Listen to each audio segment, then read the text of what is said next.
इधर एचईसी मामले को लेकर न्यूज 11 भारत की तरफ से प्रमुखता से खबर दिखाए जाने के बाद चीजें परत दर परत साफ होती जा रही है। एक तरफ इसे लेकर केंद्र की मंशा स्पष्ट नजर नहीं आता, तो वहीं अब रैयत भी न्यायालय जाने की तैयारी कर रहे हैं। एक रिपोर्ट। एचईसी के क्लोजिंग असेसमेंट की बातें सामने आ रही है और केंद्र सरकार की नीतियों के अनुसार यह आकलन करना बहुत मुश्किल भी नहीं कि एचईसी बंद होने के कगार पर है। लेकिन एचईसी के बाद उसकी जमीन का हकदार कौन होगा, यह एक बड़ा सवाल है। ऐसे में रैयत का कहना है कि नियम और कागजों के अनुसार एचईसी को जमीन वापस करनी होगी।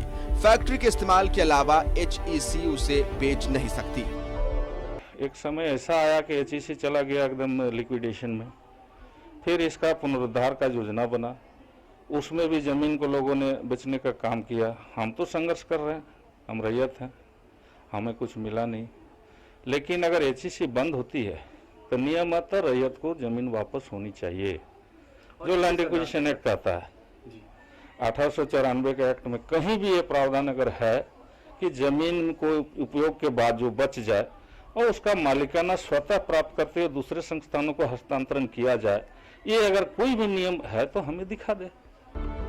न्यूज 11 भारत को मिले जमीन हस्तांतरण में साफ है कि एचईसी की जमीन का म्यूटेशन तक नहीं हुआ है, जबकि एचईसी ने करोड़ों की जमीन को राज्य सरकार को बेच दिया।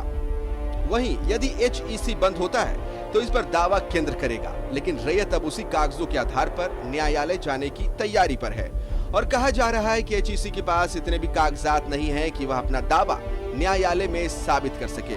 ऐसे में सारी जमीन नियमानुसार रैयतों को दे दी जाएगी।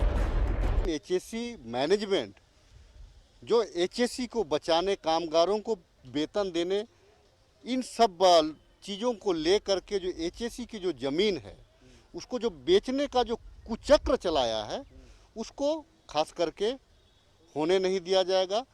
आज भी वो ज़मीन है एचईसी के लिए दिया गया था, उस ताज के लिए दिया गया था जिस ताज को इन लोगों ने तोड़ दिया।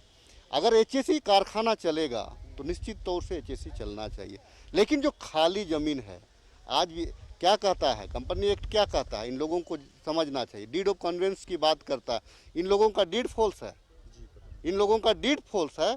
और मैं निश्चित तौर से इसकी लड़ाई जो है अब मतलब सरकार से अपनी बात को तो रख रहा हूँ, और निश्चित तौर से अगर ज़रूरत पड़ेगी न्यायालय में जाने की तो मैं न्यायालय में जाऊँगा, इसीलिए क्योंकि वो हमारा क्षेत्र कर्म क्षेत्र है।